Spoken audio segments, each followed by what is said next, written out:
Good morning all of you. मैं doctor Priyanka Kumari, assistant professor, modern Mahila college, Saraikela, Kharsawan.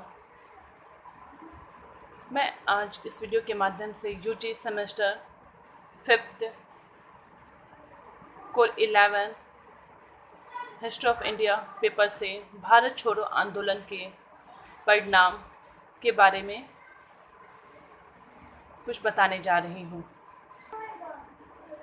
मैंने अपने इस वीडियो से पहले भारत छोड़ो आंदोलन के कारणों के बारे में चर्चा किया था, तो कारणों के साथ साथ परिणाम भी जानने बहुत ज़रूरी हैं कि परिणाम क्या हुए थे भारत छोड़ो आंदोलन के। तो आज हम उसके बारे में हम लोग चर्चा करेंगे। यद्यपि 1942 ईस्वी का भारत छोड़ो आंदोलन ब्रिटिश साम्राज्यवादियों द्वारा कुचल दिया गया था, जिसके चलते आंदोलन अपने तत्कालीन उद्देश्य में असफल रहा। फिर भी इस आंदोलन की असफलता से इसके महत्व में कमी नहीं आई। क्रांति की भयानकता और तीव्रता ने ब्रिटिश सरकार को बता दिया कि भारतीयों में उनके शासन के प्रति कितनी तीव्र प्रतिक्रिया है। थोड़े समय के लिए तो लगा कि सारे देश में ब्रिटिश साम्राज्य की जड़ें ही उखड़ गई। जगह जगह आंदोलनकारियों ने समानांतर सरकारों की स्थापना कर ली और शासन चलाना शुरू किया। उन्होंने ब्रिटिश साम्राज्यवादियों को पक्का एहसास दिला दिया कि वे भारतीयों को बेवकूफ़ बनाकर और अधिक समय तक गुलाम बनाकर नहीं रख सकते। इस संदर्भ में डॉक्टर अम्बा प्रसाद ने भी कहा है, इस आंदोलन ने 1947 की भारतीय स्वतंत्रता के लिए पृष्ठभूमि तैयार कर दी। 1942 के आंदोलन ने अंग्रेजों को यह भली भांति बता दिया कि उनका राज्य यहाँ पर कोई नहीं चाहता है। मजबूरन उन्होंने देश भर पर अपनी सत्ता की पकड़ को ढीला करने की दिशा में सोचना आरंभ कर दिया। इतना ही नहीं, विश्व के अन्य देशों जैसे अमेरिका, चीन, ऑस्ट्रेलिया आदि मित्र राष्ट्रों को भी भारतीय असंतोष की जानकारी प्राप्त हो गई और उन्होंने भारत को स्वतंत्र कराने के लिए अंग्रेजों पर दबाव डालना शुरू किया।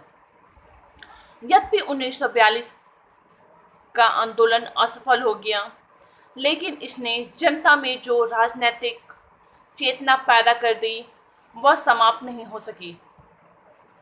आंदोलन से उत्पन्न चेतना के परिणाम स्वरूप ही एक के बाद एक जन आंदोलन शुरू हुए। उदाहरण स्वरूप जबलपुर में सैनिकों ने हड़ताल शुरू की। पुलिस ने भी दिल्ली और बिहार में हड़ताल की, किंतु सैनिकों के विद्रोह में सबसे प्रभावशाली विद्रोह बम्बई के जल सेना का विद्रोह रहा। इस आंदोलन के समर्थन में बम्बई के व्यापारियों, मजदूरों और किसानों ने भी जगह जगह आंदोलन का माहौल तैयार किया। इसके संदर्भ में कैबिनेट मिशन के प्रमुख परामर्शी बुट्रो वायट का कथन था कि यदि अंग्रेज भारत को सत्ता सौंपने का कोई हल नहीं निकालते हैं तो उनको निकालने के लिए फिर क्रांति होगी। इस आंदोलन का एक और व्यापक प्रभाव यह हुआ कि इस आंदोलन ने अंग्रेज और मुस्लिम लीग को एक दूसरे के अत्यंत समीप एवं सहायक तथा अंग्रेजों के विरुद्ध कर दिया। जिन्ना का द्वितीय विश्व युद्ध में अंग्रेजों को सब प्रकार की सहायता का वचन देकर मुसलमानों को आंदोलन से दूर रहने के लिए तैयार करना बहुत